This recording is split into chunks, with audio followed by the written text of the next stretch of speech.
Pleasure. We're here for Black Canyon City. Tonight we're going to be going over, we have ADOT going to come out and actually Keely is going to do a presentation for us and give us kind of the timeline and an update on the construction I-17 project, which will be a great thing. We have development services here to talk about some of the cleanups that we're actually conducting in town. There's some properties that we're actually going to pay to get cleaned up. They've been a problem for years and years and years. We finally put enough in the budget where we can actually go clean it up for the cleanup properties and start going and getting to some of these places that have been a problem for a long time cleaned up around here. We have Arizona Metals going to talk about the update on the mines. We got the arena project. Everybody knows about the arena at the Rock Springs Trailhead. We got the arena out there. We were able to work with the Arizona Metals. They're going to provide a well.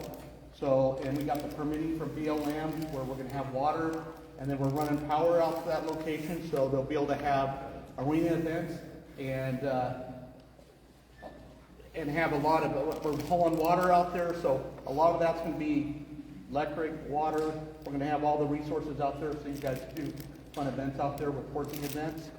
And then that's pretty much the Sheriff's Office is going to talk about updating on some of the activities happening in Black Canyon City, and they got some good news to share about their pro-activities, so I think that's some good news. We're going to give some updates on some broadband, on Cox Communication, and we're nearing the end of that project. And then Corey's going to be talking about our Director of Library Division is going to be talking about the art at the library. We're getting that erected and put back up. We'll give you a timeline on that. Awesome. So there's a lot of good positive things happening within the community. We're going to be sharing it tonight. If you have any questions during the process, please ask questions. That's why we're here. We're trying to provide as much information to the community as possible.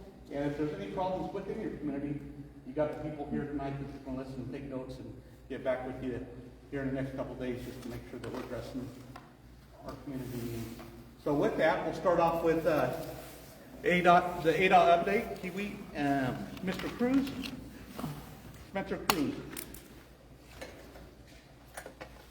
And I will tell you, ADOT's done a pretty good job about coming out to the community and giving briefings and finding out what's going on, and if there's issues with traffic control or noise and anything like that. They've been responsive, so if you have any concerns tonight, just bring it up to them. They've been very responsive, and I've had a good positive relationship during the course of this project. We're getting to the end. It's almost there, guys. I know we've been kind of in the epicenter of it, but once it's done, it's going to be nice, and we're going to have alternative routes to go up and down that mountain.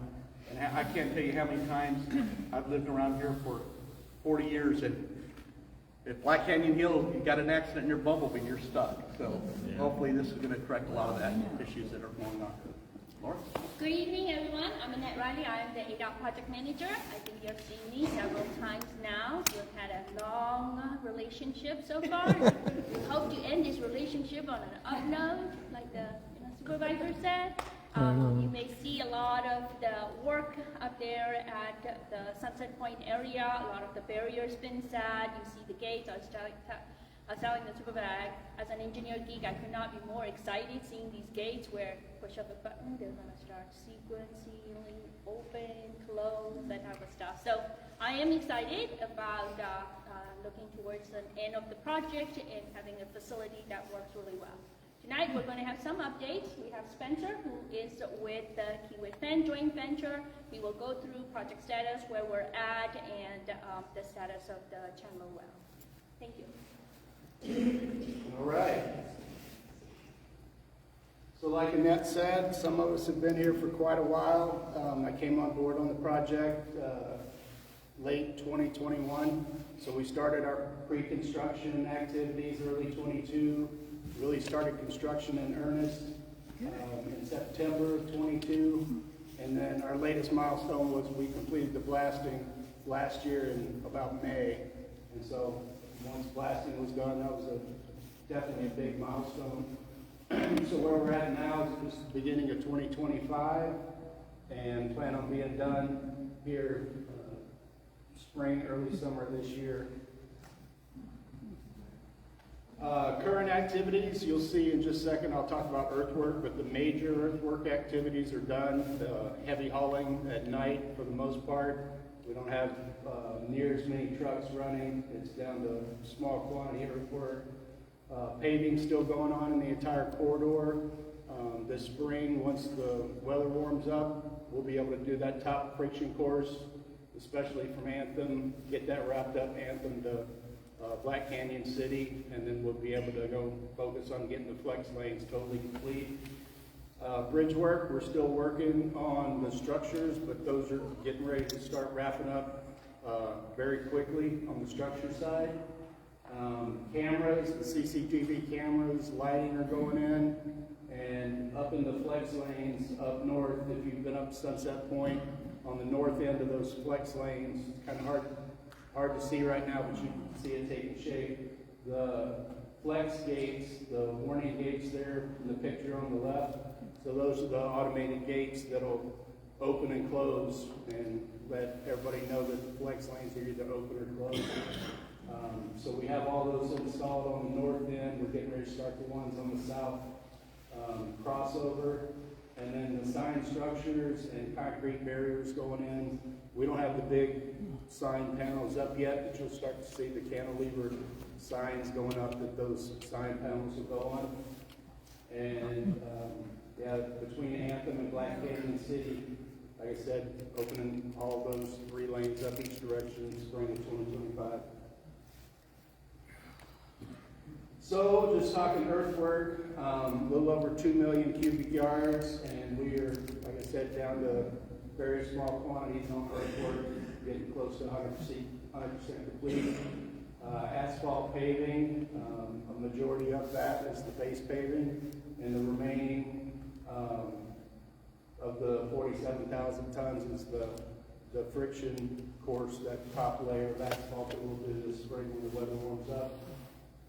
Like I said, all the bridge structures are getting close to being complete, and we're doing permanent erosion control. You can't see a lot of it because it's underneath the bridges, so putting the scour protection and rock, riprap, and even some of it wire tied and grouted in. All that work's going on. You can see they're putting the riprap in the baskets there by hand, and then they grout. Some of that gets grouted, some of it doesn't. And then hydro seeding is just getting started, but that's going to be going on for a while. They'll be shooting the hydro seed onto the slopes and areas that need revegetation, and then they'll also be doing replanting of trees and cacti.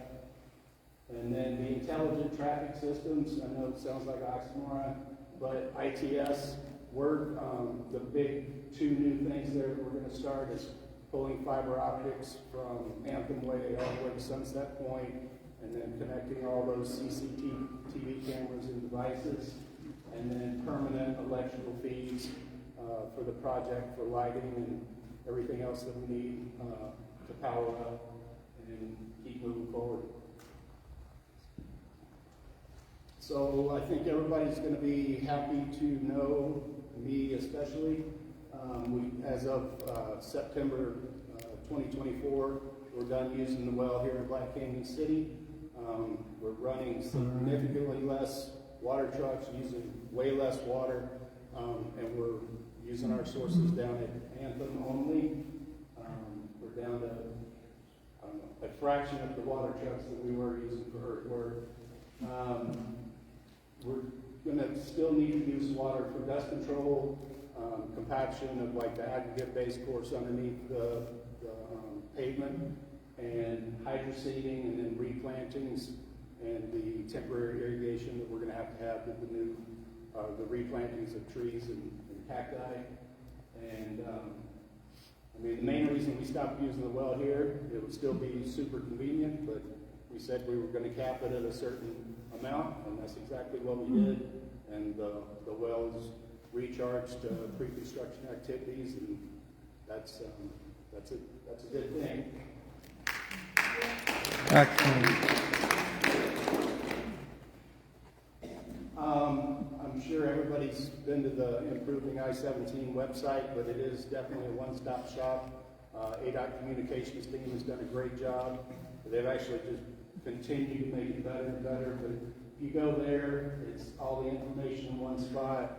the social media postings, and Laura, I know the videos that you guys post have been getting a ton of hits on social media, so it's definitely the place to go for information and all the project updates and some cool videos with music. And then any other contact, I mean, these are the three sources, either the website or the email or phone number to contact ADOT and the project and get answers if you need them.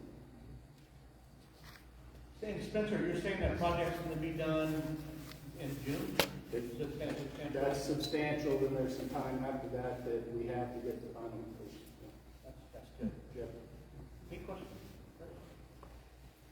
At a previous meeting, you're going out of Schoolhouse Road to get water from Chandler, and you said when you were done with that, because it was tearing up that road, that Kiewit said they were going to repave that road going like to River's Edge RV Park. When do you guys plan on doing that? Well, I think that was said at the meeting, and then I know. It's not necessary, I'm not sure that we said repave, though, we said we'll restore to before conditions. So, Because it's not paved, it's Yeah. actually asphalt millings. So would So you what guys, was said at the meeting was there would be a site visit, and I know a handful of people went out and met with those residents, and it's asphalt millings that were placed in that area, so I know some work was gonna happen there, Clinton. I don't know if that already happened, or it's probably happened here this spring. so you are going to address that? Okay, another thing when it comes to safety and our commercial driver's licenses, I've seen water trucks and 10-wheel dump trucks from Fan driving down Old Black Canyon Highway with a mud flap or two mud flaps missing or higher than 8 inches off the ground, which is regulation. And I've seen Fan 10-wheel dump trucks just this week where they dumped their asphalt and they didn't get out of their truck because their tailgate was not latched closed. It was about that much open, and he was driving down the highway. He was scattering bits of asphalt on the ground that could knock out windows. And so you need to make sure your guys obey their CDL rules, and if they look and replace their mud flaps when they're missing or if they're higher than 8 inches, and that they get out of their truck and make sure those tailgates are latched so we don't have a problem. We will address that tomorrow morning, first thing. Okay, and that's what I got. Thank you. Thank you. Any other questions? All right, well, thank you. Appreciate it. Thank you, Annette.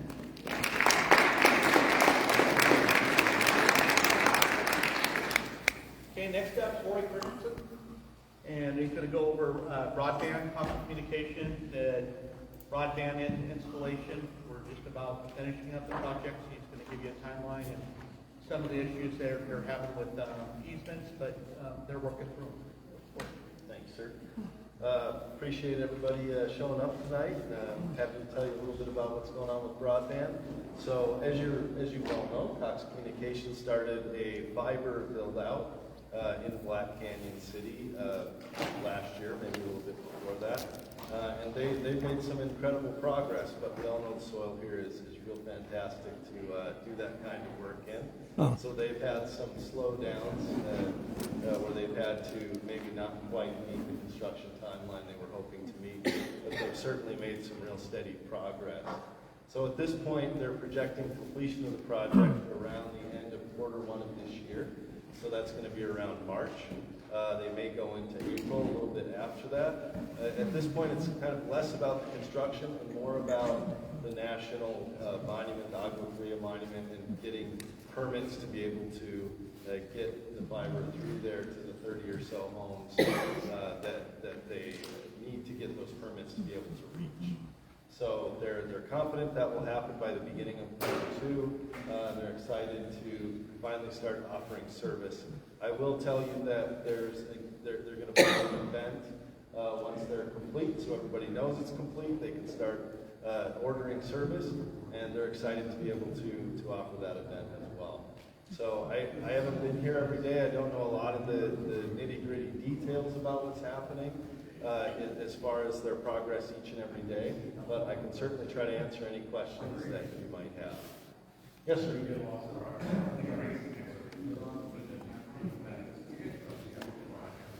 Yes, yeah, so they are behind. We're still fine with getting ARPA American Rescue Plan timelines and those sorts of things. But unfortunately, the soil is just a little more than they were anticipating. What's that? And so the things have to be marked properly in order for them to So there's been some issues on that front too. They've worked through them.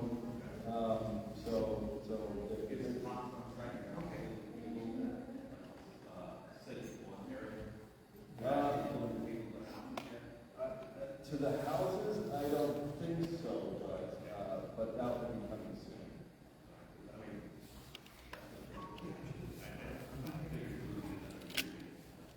Oh, no, they'll start offering service in 3 months. Yeah, so when we did the data testing, the speed testing in Congress, which Cox did that project as well, they were getting 3.5 gig up and down for download speeds and upload speeds. So you guys will have the fastest internet connection. So let's just say it's probably going to be about 1,000 times faster than what you have now. And I'm really not exaggerating with that. Because some of your connections may be 3 to 5 meg. This will be 3,000 meg. Yes, ma'am. How will we know when service is ready to be offered? We're gonna have a big event. We'll try to, or Cox will do a big event. We'll be here too. We'll try to offer. I'll be sending some messages out as a county librarian to the folks that use the library, and then hopefully through word of mouth, they can get word to other folks that it's going to be happening. So what's the timeline on that? We're looking at about the end of Q1, so probably March or April when they're going to start offering service. Any questions about the broadband? Pretty exciting stuff. Finally, we've been talking about it for all these years, and actually things are starting to come to fruition. So, that's a good thing. Yes, sir. Prices? Prices I've seen have been pretty competitive. I don't have the price sheet with me, but it's probably somewhere between $70 and $120.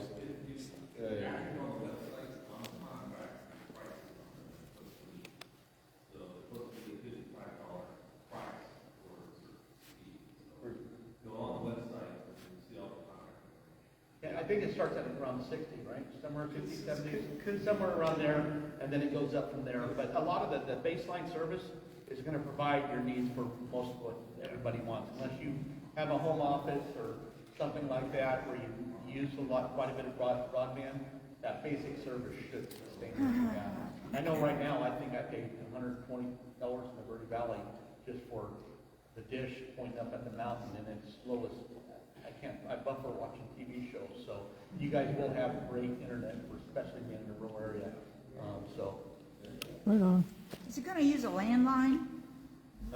So it's they're building fiber optics throughout the entire, so they're using glass to carry light. So what does it mean it will to be me? a landline, but it won't be like your telephone connection. It's going to be way faster using an entirely different technology. Do we have to have a landline extended to our dwelling? Yes, so they will be able to extend that connection from what we call a passing, which passes in front of your home, doesn't connect to your home, but it does give them the ability to connect to your home if you want that service. Okay, thanks. Yeah. Yes, sir. So who pays for your initial construction? Well, the initial construction, this whole project is being funded in part mostly by Cox and also using American Rescue Plan Act funds that were earmarked by the Board of Supervisors to build out broadband to communities such as So Buckeye. percentage federal money? I would say it's probably 30-70, 35 the ARPA funds, and then the remaining funds brought in by Cox.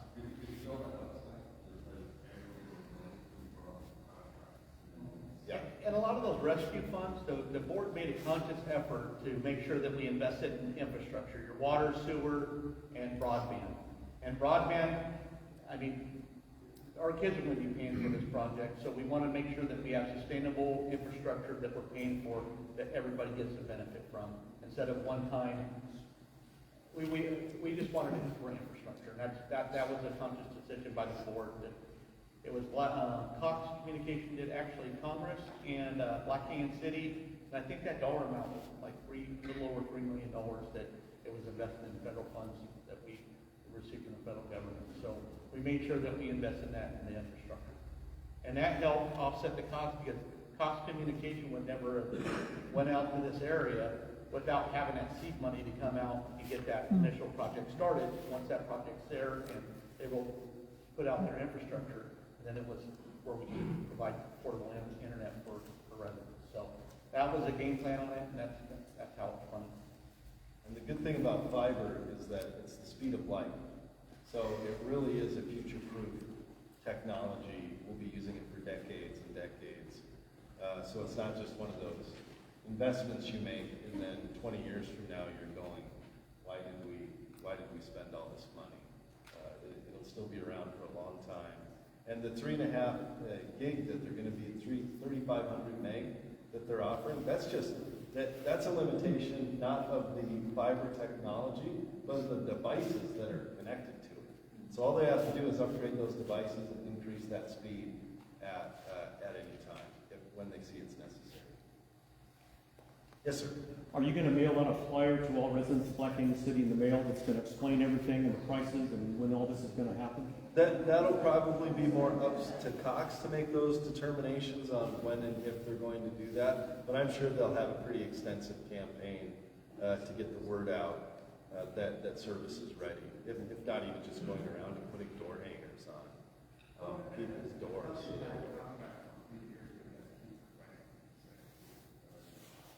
Yeah, it's written into our contract. I thought maybe it was 5, but that there's a certain amount of time they have to keep the prices that are in the contract they signed with the county for them to be eligible for the project.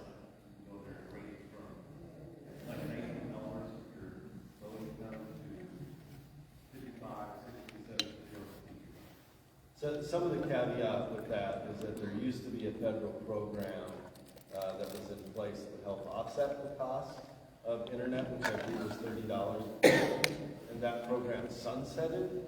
So if some of that pricing is incorporating that $30 in there, it may impact with the lower cost plans. Good news is Black Canyon City and Congress are the first ones in Yavapai County to actually get the service. They're still building out all these other places, so with Cox coming in, they did a good job, and we're just about complete with these projects. We're starting in Cordes, Spring Valley, Mayor Corridor, and then Rimrock, Beaver Creek. So we got jobs starting at the very beginning now, and but you guys are just finishing up. So I'm happy to see that, and hopefully we get the 32 homes that we're trying to get easements through the land, the BLM land that we're having an issue with. So it's come along. Good thing.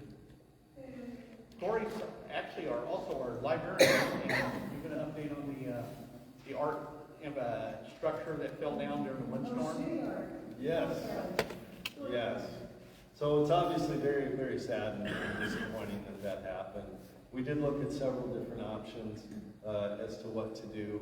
One included just removing it altogether. One included trying to repair it, because when it fell down, it did kind of turn it from a cylinder into more of an oval. And then one of them looked at just taking as it is and putting it back. So in our analysis, it was clear the community wanted to keep the sculpture. We agree. We loved it at the library. It was something we had pictures of and we shared with lots of folks. We were also concerned after talking to some artists that perhaps attempting to repair it may actually not be a good thing. So in the end, what we decided is we're going to, and facilities already has it down if you drive by the library. You can see they put a foundation down. Now we're just going to move it onto the foundation. How it stayed up there for decades without falling over with no foundation there is kind of an amazing thing. But it will be secured to that foundation, so it won't be falling over again. And on top of that, we started, of course, being the librarians we are, started looking into some research about what happened. and we're gonna have a plaque that is in front of it explaining how it fell down and that there was a weather event, and also talking a little bit about the artist who put it together. So if you want to take a look at that, I have that little poster over there which shows our progress and also has the wording we're going to put on the plaque to celebrate Smitty who put it together and give a little bit about the history of the sculpture itself. Very good.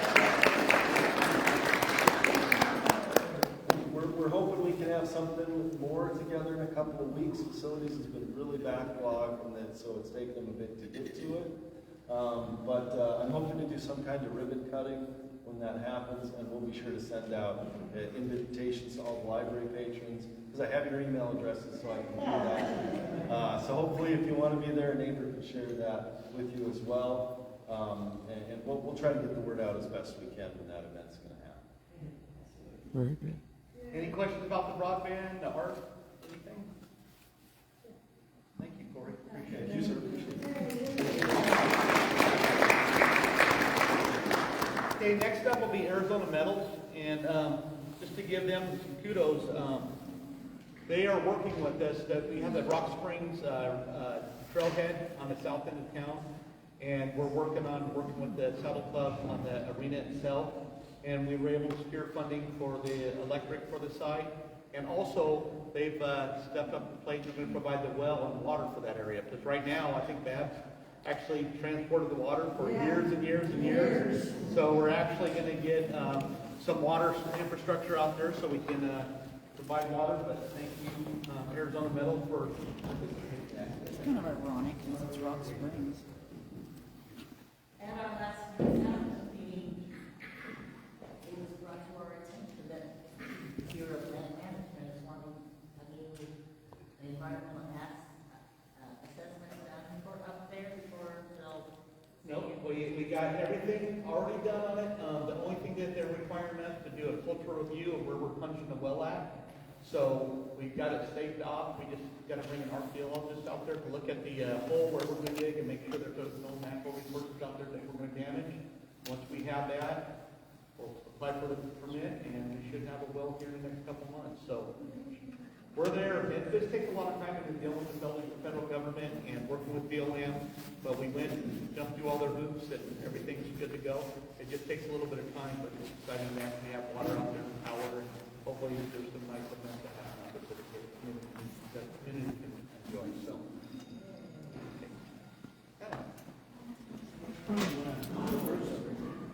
Good evening, everyone. My name is Chris Stewart. I'm the project manager and geologist for Arizona Metals.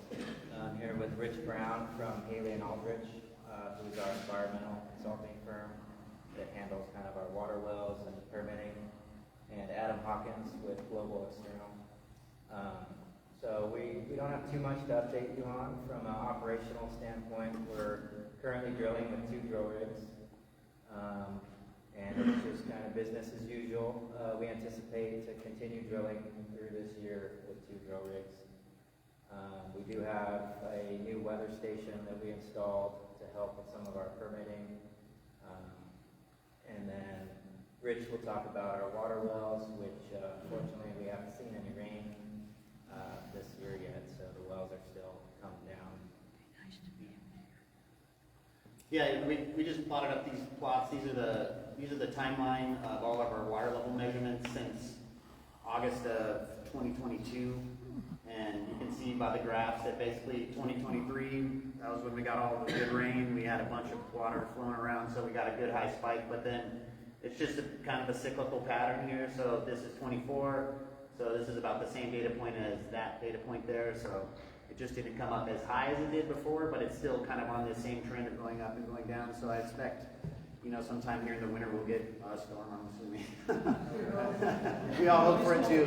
Yeah, there's a lot of fun stuff we want to do. Pray for rain. I expect this will kind of be on the same trend here in 25 too. We'll start getting some precipitation, maybe hopefully some snow up in the mountains a little bit. And that'll all start flushing down.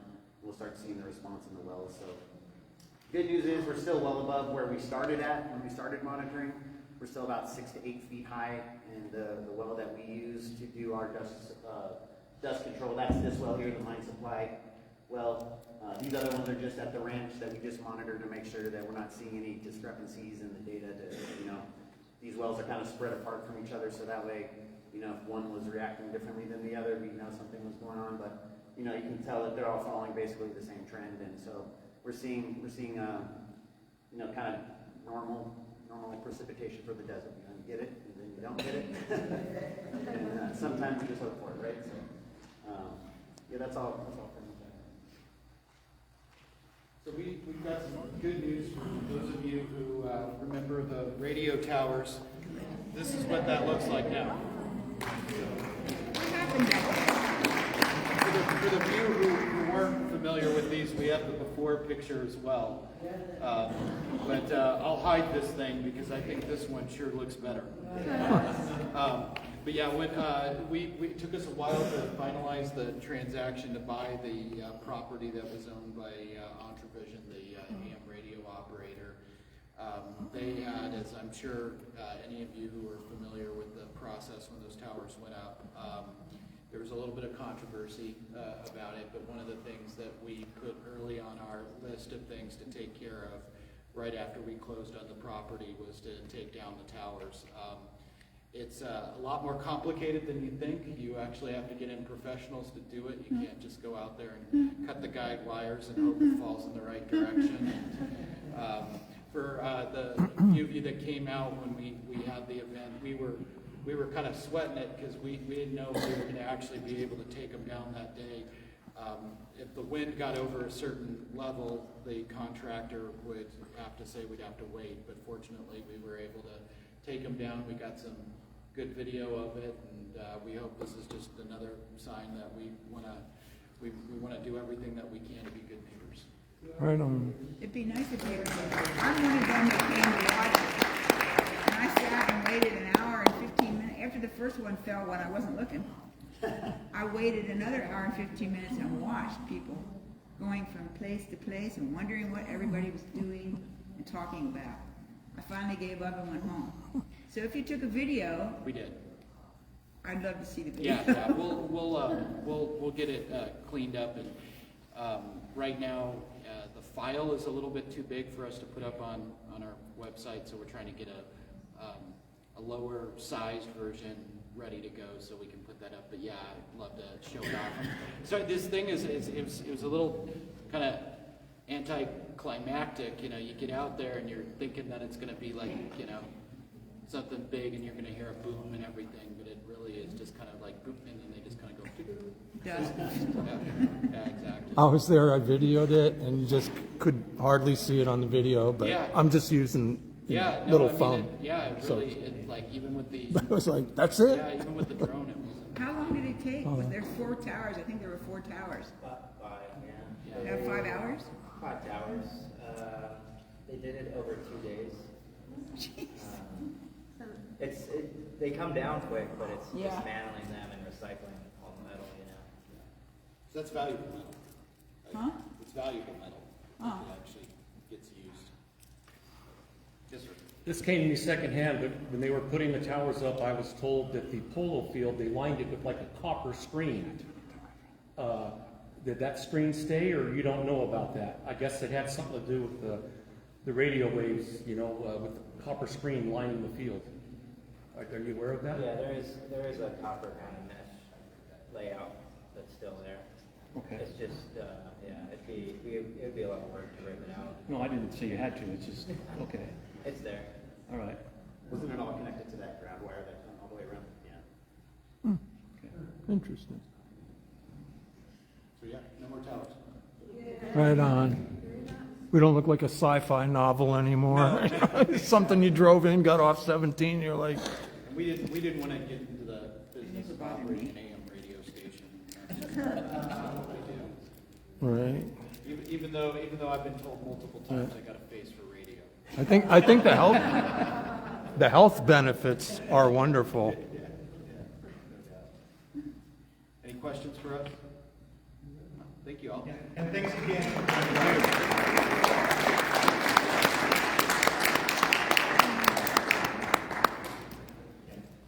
They just gave a grant to the Okay, next up, Heritage the Park.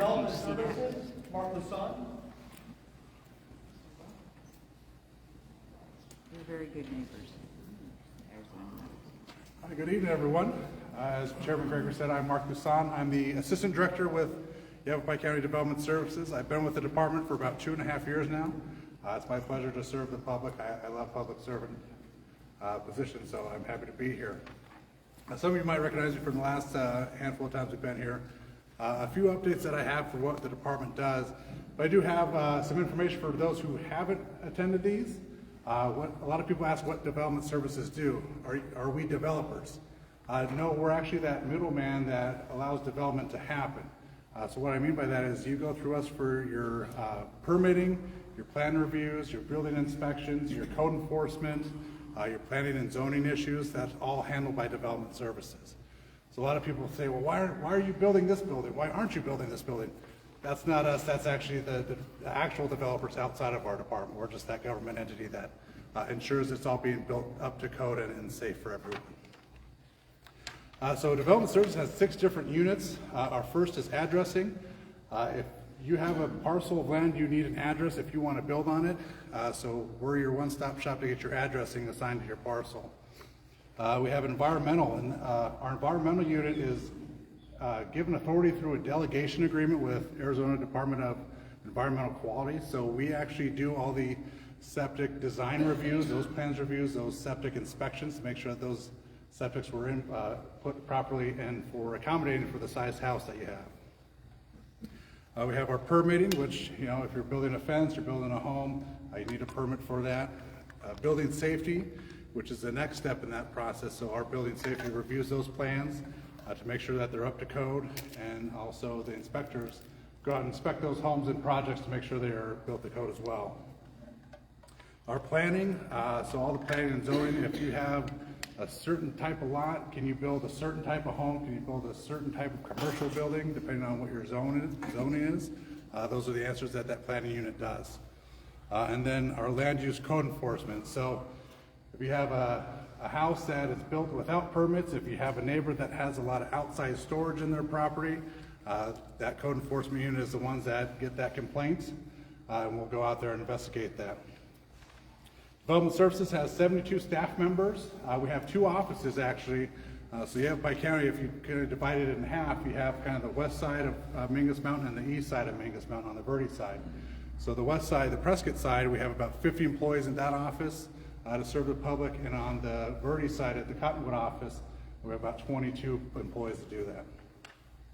A fun fact I always like to state with Yavapai County is how many people know how big Yavapai County is.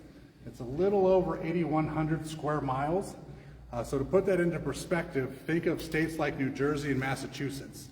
So Yavapai County is actually a little bit bigger than those states. So when we have 6 land use people go into complaints, please bear with us. It does take about a week or 2 for us to get to those complaints, because we have those 6 people traveling basically all over the state of Massachusetts in comparison. We've been busier than ever since COVID happened. 2020 hit, everyone thought everything was just going to die off. Quite the opposite happened. People stayed at home and got their honey-do list done, right? So we got busier than ever. We actually doubled our permitting in the year 2020 and 2021. Since then, we have tapered off a little bit, but prior to that pandemic, we were averaging about 2,500 permits, 3,000 permits a year. As we've kind of crept back down the last 3 years, we have stuck at about 5,000 permits per year. So we're still about 25–30% higher now than we were before that pandemic. So that shows a lot of building going on in Yavapai County, a lot of people reinvesting in their communities.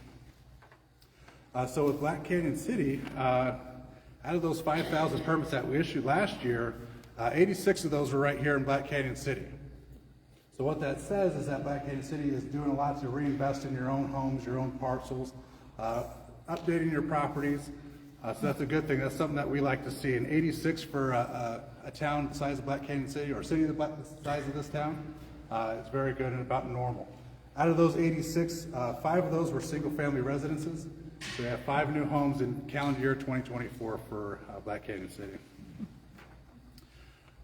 One of the developments that we have coming through, I wanted to make sure that this is known to everyone. We have a zoning map change coming up. We just got the application in last month, And a zoning map change allows the applicant to potentially change the zoning on their parcel.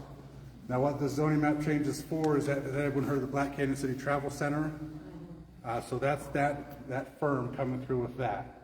Now what that is it is a public process, so they're going through their public participation process right now. So what that is, everyone within 1,000 feet of that parcel will get a letter mailed to them explaining what their intent is and how you can participate. So you can contact them with a letter of support, a letter of opposition, or a letter of neutrality. Now, if you're not within that 1,000-foot buffer to get one of those letters, it will be something that will be going to our Planning and Zoning Commission and eventually to the Board of Supervisors as well. Just because you're not in that mailing 1,000 feet doesn't mean you can't participate. Once we get the full application and they're moving forward with it, before it goes to Planning and Zoning, you'll actually see links on our website to actually go to that issue, and you can go on the website, go to that survey, and you can take a survey, put in your information, and you can actually have your voice heard. On top of that, you can also go to those public hearings in person for Planning and Zoning and for the Board of Supervisors, and you actually have up to 3 minutes to speak at those, and you can give your support or opposition or neutrality on it as well. But something I know the community has been looking at that for the last year and a half, just to let you guys, just to make sure you guys all have an update on that. I wanted to make sure I mentioned that. Is that the one that exit 244? Over by Shalene's? Yes. And they're making it all commercial. They're turning all the parcels into. There's 3 parcels there right now. 2 of the 3, I believe, off the top of my head, are commercial. 1 is a residential one, Right. But they're all contiguous with each other, so they're wanting to change that 3rd one into the commercial.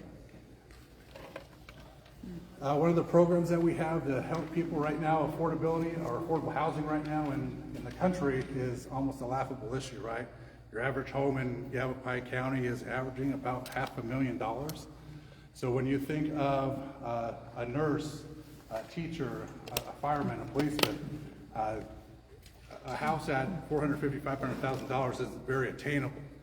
So we came up with a program called the Home of My Own, and what this is, we now have 6 plans to choose from, and these are pre-approved plans. They have been designed by the county, stamped by the county engineer or the engineer that we hired to draw them up for us. And these are available to use for free for you. So if you have an empty parcel or if you have a big enough parcel, you can actually use one of these pre-approved plans and you can actually take them for yourself and build them on your parcel. Free of charge. You do have to pay for septic, surveying and all that, but to actually use the plans themselves, it's a way to kind of help with some of the costs. The savings on that is about $10,000 because you're not paying an engineer to design it. So we've kind of done that heavy lifting for you as far as getting that established. For code enforcement, as I mentioned earlier, we have 6 code enforcement people. One of the things about Yavapai County I want to mention is we are not an HOA. We don't go drive around looking for violations. We depend on our citizens to actually inform us of anything that might be going on in their neighborhoods. So if you see a house that's they have 5 rusted cars in it that none of them are registered, let us know. You have all sorts of outside storage, construction material, 5 different RVs. Please give us a call or go to our website and let us know about that. The abandoned RVs is something that we're seeing a lot of. Kind of one of the things is people are traveling, the RV breaks down, they just get out and keep walking and leave the RV there. And we've actually been working pretty hand in hand with the Sheriff's Department to get those towed out of the way. So it might take a few weeks to get those out of the way, but we are getting aware of them.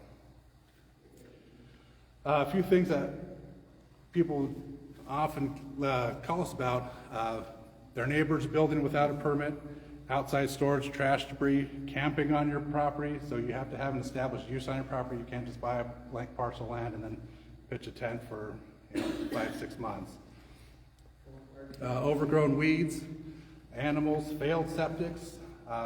Failed septic is something you know right away when you smell your neighbor's black water. It's a pretty good sign. Setback encroachments, and people renting out tents and RVs to the public. So you can have an Airbnb, you can have a rental house or condo, you can't have a rental RV, you can't have a rental tent.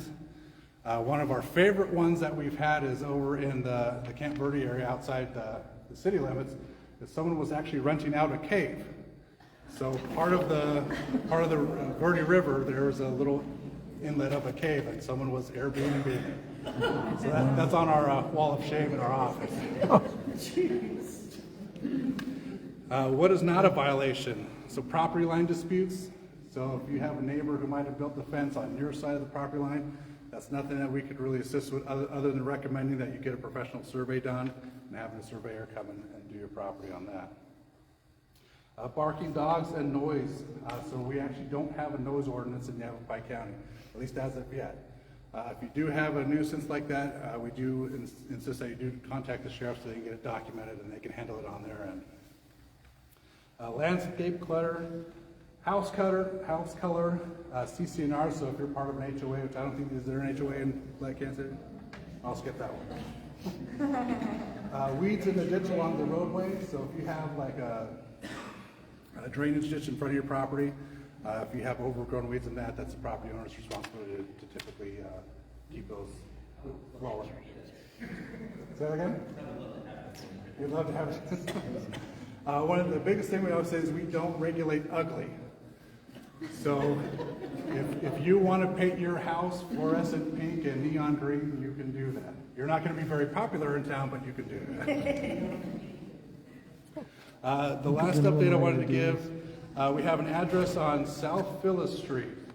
So this is a home that caught fire about a year or two ago. We were trying to work with the property owner. The property owner is deceased. When we have no next of kin or no next established next of kin, we have to kind of take it upon ourselves to make it to where it's safe. Now we can't tear it down and clean it up. We've tried fencing it. That hasn't worked. We still had trespassers come in, squat in the house and all that. So in order for us to kind of maintain that neighborhood safety, what we have been doing, Public Works is working with us in the next month or two. We're actually going to tear down that house and leave the pile of rubble there for now. Now what that does, I know, well, you're just making it ugly. Our intent is once we get that torn down, one, it will prevent those squatters from coming into your neighborhoods and all that, at least prevent that for now. Then once we get a little bit more further along in our enforcement process, we might be able to clean that up at the county's expense. And we put a lien on the property. Yes, sir. It actually burned twice. And the second time was because someone squatted in there. Is that what it was? I don't know. I'm kind of guessing on that one. Somebody has a B&B right behind it, and they got video of an explosion or two. So most likely someone, one, who shouldn't have been there was in there, and two, they were doing something probably illegal. Likely. Yeah. So when is that going to be torn down? I'm working with Public Works, and it should be within the next month or two. Oh, that's fabulous. I know it's been an eyesore, and like I said, once we get a little bit more in the code enforcement process, we might be able to get a court order to fully clean it up and return it to vacant. Is there somewhere we can check? What are the laws on that? Actually, like, so like, if a house goes, it burns down, how long can Well, it all depends on ownership and who's claiming it and all that. In this situation, the owner is deceased. There's no one of next of kin to actually speak with. So we've done probably about a year's worth of research and gotten nowhere on it. And ran it through our legal department and got the okay to do this. because it really originally burned the first time, probably more than 2 years ago. Yeah. But it just, And that's how long that. well, yeah, because, you live in the neighborhood and you have to wonder, why can it, exist there? And really, it's like a fire hazard. Yeah, So absolutely. And that's why we wanted to at least take this step to prevent some of the other hazards. that's a little less of a fire hazard. Thanks. And then the last thing I wanted to talk about is our video inspection program. So about a year ago, we incorporated our building safety, which is our building inspectors. We were driving about 250,000 miles a year. So to put that into perspective, that's to the moon, which is 230,000 miles. So we went to the moon and a little bit of the way back. So when you have a county the size of Massachusetts, and if you can save a few thousand miles a year, that's what we're doing. So that's what this program came up. So we identified a handful of inspections that we can do with your cell phone. So if you have a smartphone, you have that option when you want to do your building inspection. You can choose whether you want it virtual or not. If you don't want it virtual, you can do it in person. We still have that option. But if you want to save time and sometimes money, depending on your situation, this allows you to actually choose the time that you want to have that inspection. So if you want 8 o'clock in the morning, that inspector will actually send you that text message at 8 o'clock in the morning, and within about 10 seconds of clicking on the link that's going to come to your phone through a text message, you'll be connected live with that inspector. And that inspector will actually walk you through that inspection and what he wants to see. And as you're doing this, he'll tell you, okay, like pointing at the wall, I want to see, that your footing is, so far down. And he can actually walk you through measuring that and all that. It does save time because you're not waiting for us for 2, 3, 4 hours to show up because we have 15 other inspections to do. It's actually on your schedule.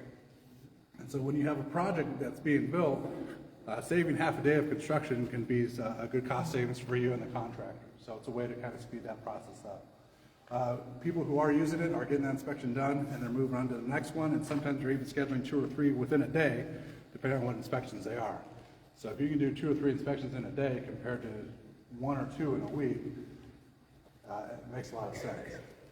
One of the things I also wanted to mention, with I-17 corridor happening Thursdays, Fridays, how's the traffic going back up north? It's pretty hectic, right? So one of the things we're putting on hiatus for now is our inspections south of Cordes on Fridays. We're actually canceling those, and we're encouraging to do the virtual inspections. The reason being is because we would have inspections down here in Black Canyon City, Castle Hot Springs. Our inspector was getting back to the office at 6 or 7 at night, and so it was just kind of hitting our overtime hard, and we don't have the budget for overtime all that well. So we just made that small adjustment, but I just want to let you know Fridays, other than dire emergencies, and you can contact our building department to see if it is a dire emergency, and we might actually suggest a virtual inspection for it. We might be able to do it that way. But with that virtual inspection being done last year, we recognized the potential in the cost savings, and we actually expanded it to our environmental units. So now we're doing not only the building safety side inspection, but we're also doing almost every inspection on our environmental unit virtually. So we've done so far almost 80 inspections countywide in the last 6 months with this program. But that's all I have. I can take any questions, or myself and our customer service and permitting manager, Tara, will be here after the meeting to answer any questions you guys have. But thank you all very much.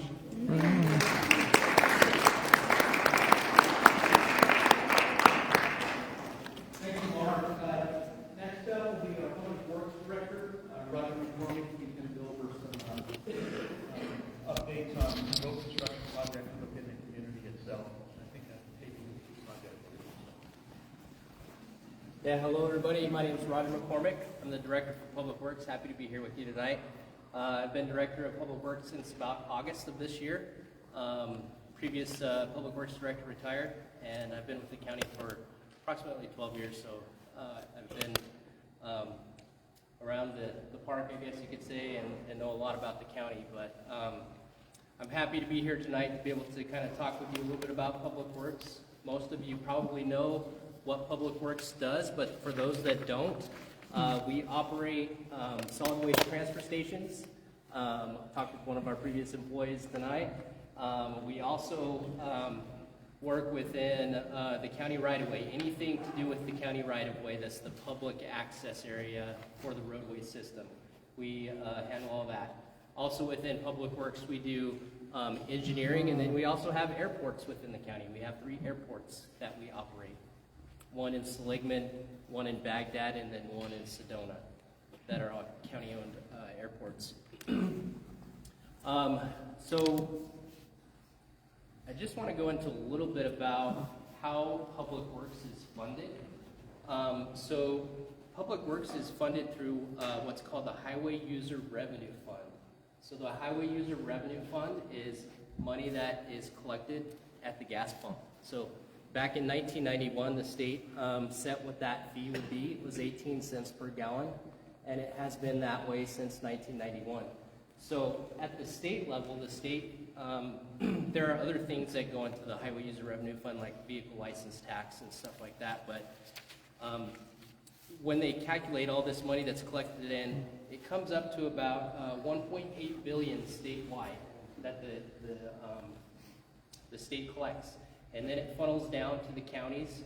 Eventually, when it gets to the county level, this is all the counties within the state, it's about 340 million. And then for Yavapai County, it gets funneled down a little bit more. We get about around 17 million of that Highway User Revenue Fund every year for us to maintain our roads. The other funding source that Public Works has for maintaining its roads is there's a half-cent sales tax within the county that we utilize a portion of that half-cent sales tax. Currently, it's about 45% of that half-cent sales tax. So for every $2 that are spent at a store, 1 penny will go to helping out with roads, and then a portion of that penny, 45% of it, goes to the roadway system. And that's for kind of like our major roadways throughout the county. What we're seeing with our construction costs is that things are continually increasing. What cost us probably in 2017, 2018 to maintain a roadway as far as a preservation type of treatment, a chip seal, was around $2 a square yard. Here we are in 24, 25, and it's doubled. It's about $4 a square yard for that. So it's difficult for us to maintain the same amount of miles that we used to even 4 or 5 years ago, just because of the way costs have gone up. So we're continuing to track that. We're hoping there will be some progress there, but it is something that we have to navigate around. Within the county, we have a ranking system for all of the roads within the county, what we call a pavement condition index. So every single paved road within the county has a number assigned to it from 0 to 100, and then we know about what treatments we should do based on where that number lies. So within Black Canyon City, this year actually, you'll be seeing this summer, we're going to be doing a lot of road construction within Black Canyon City. We're going to be chip sealing pretty much the whole town is going to get a chip seal for every single road throughout the whole area here. So that's good news. That's not something that comes around every year. Like I was saying, the pavement dollars as far as maintenance are very limited, and so it's good that you guys are going to get a big portion of that this coming summer. We've also recently redone, I don't know if you've seen some of the smaller streets here in the town, but David Street, which is on the other side of I-17, we just recently repaved that. And we're also working on Church Street, which is in progress. That paving should start here in the near future as well. If you want to look at the maps, I've got them here with me, but these are the ones that are going to be chip sealed this summer.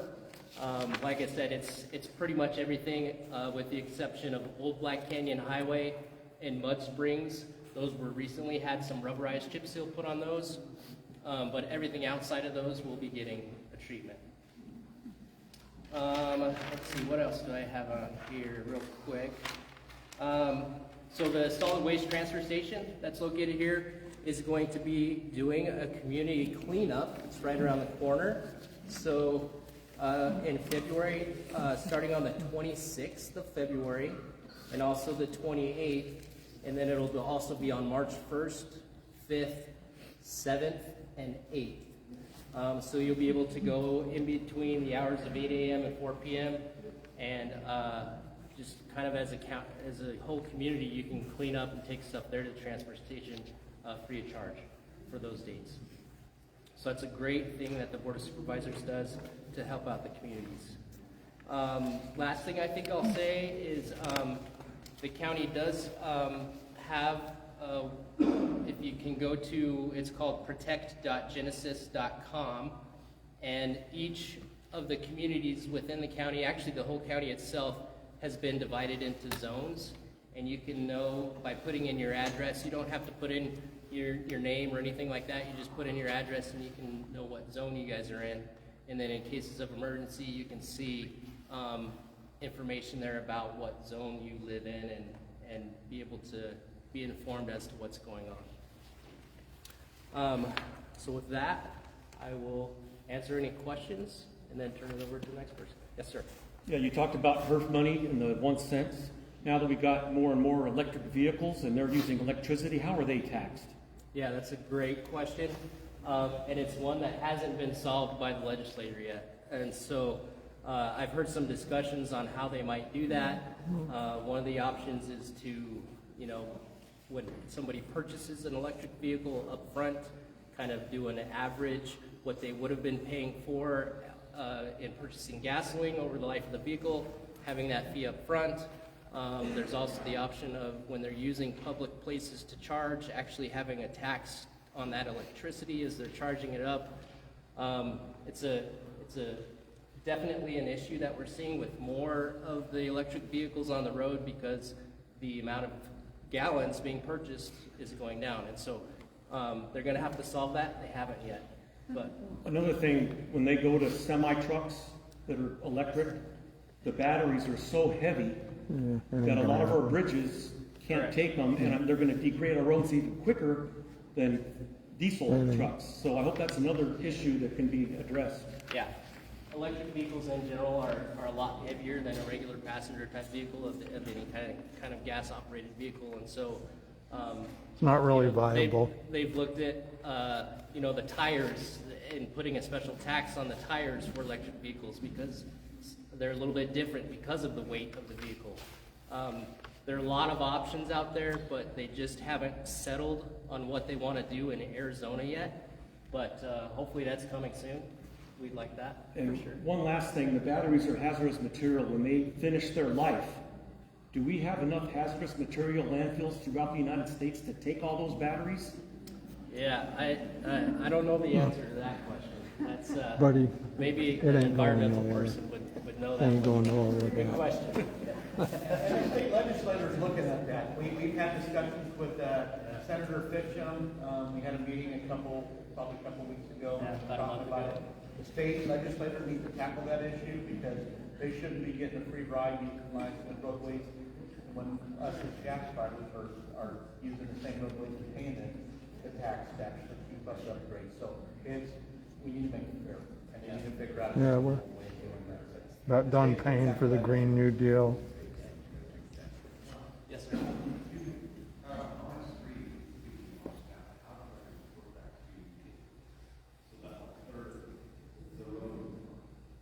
On a specific road? Yeah, you just want to.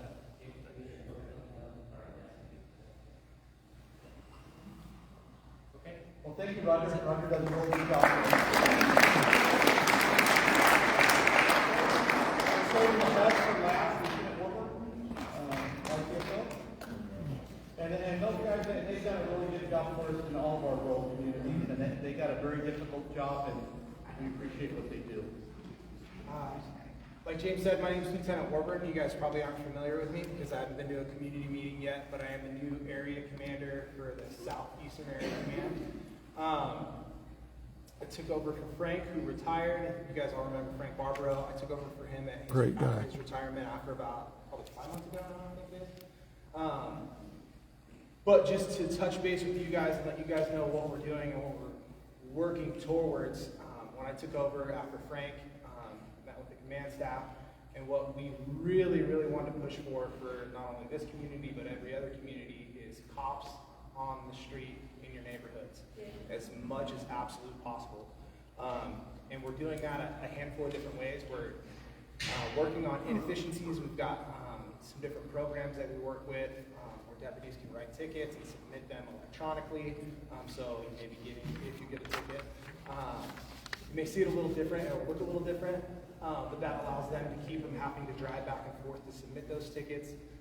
We've also done a little bit of area restructure, so I don't know if you guys are familiar, but this area command is kind of weird when you compare it to anywhere else in Yavapai County, but in our area command, it's one long drive. So it's here from, it used to be all the way almost to Prescott and Diamond Valley, so like the other side of PV, which makes it really tough for our response times, because most of the time, at any given time in this area command, there's 3 to 5, maybe 5 deputies on a really, really good day that span that entire area.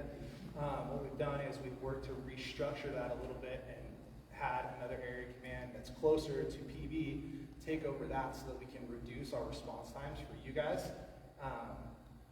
And in doing so, we pushed guys to really do proactive work. I actually pulled some stats comparing December of 2023 to December of 2024, which is last month. In 2023, we took a total of 117 calls. In 2024, we took 239. What's interesting though is those numbers look like they double, but all of that doubling is actually from proactive work of deputies making traffic stops and doing finding problems, not being reported problems. So the reported problems from the public have stayed about the same, but they've increased the amount of traffic stops and proactivity work that they've done. So in 2023, they did 14 traffic stops in Black Canyon City. Last month, they did 90. And I know traffic has been a huge, huge problem. In 2023 in December, they wrote 2 tickets. My guys last month wrote 22. They did 1 criminal citation in 2023. Last month, my guys did 17. And they're really, really pushing because I know traffic's down here has been a huge issue, especially with all of the construction. We do have a dedicated squad that is here as much as possible. Every time I say that, I'm careful and honest with everybody. Sometimes there are large amounts of calls on the other side of this area command.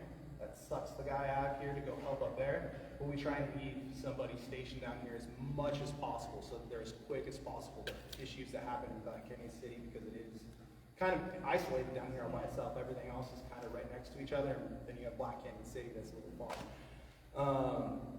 And then we also have a couple deputies, which I haven't seen for a long time. We have deputies that are being hired and working and living in Black Canyon City. So we actually have deputies that are here, living here full time within the community that are also patrolling down here. But with that being said, I'll open up the floor. I'll keep it short and sweet. I know we're at the end of the meeting. I don't want to pull anybody over, but any questions? When we used to have Judge Rummer, he had a court here in town, like at your substation, and I know he died. But are you considering for local citations that we can have that court here in town instead of going to mayor? So we don't control the courts, but I don't think that's coming back down here. It's going to stay up in mayor. Okay. Yeah, I don't have any control or sway in that area, but I do know that all the citations in the court is going to stay up in mayor, up at that court. And actually, in the last 4 years, they haven't been down here at all. So they staged that for Judge Rummer, actually it was Judge Kennedy, I think, that started it, but during Tom Thurman's time. And then it just it's been vacant, so we could better utilize that space by, I think, DPS station or substation now, YCSO, so we're putting that to better use because they weren't utilizing that space. So it's actually a law enforcement complex where we have all our law enforcement going into that. So I work with the court system. So lots of the people that work with that station do have to work for those places.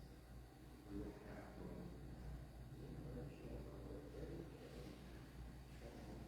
Got a little technology, right? I mean, it's a big thing right now, virtual courts. Yeah. It's made it really nice on us because a lot of our deputies are here via video chat all the time for small hearings and things like that. So it saves a lot of time. That's the key. Any other questions? Yeah. Any other questions? That was easy. Well, thanks everyone. Hopefully it was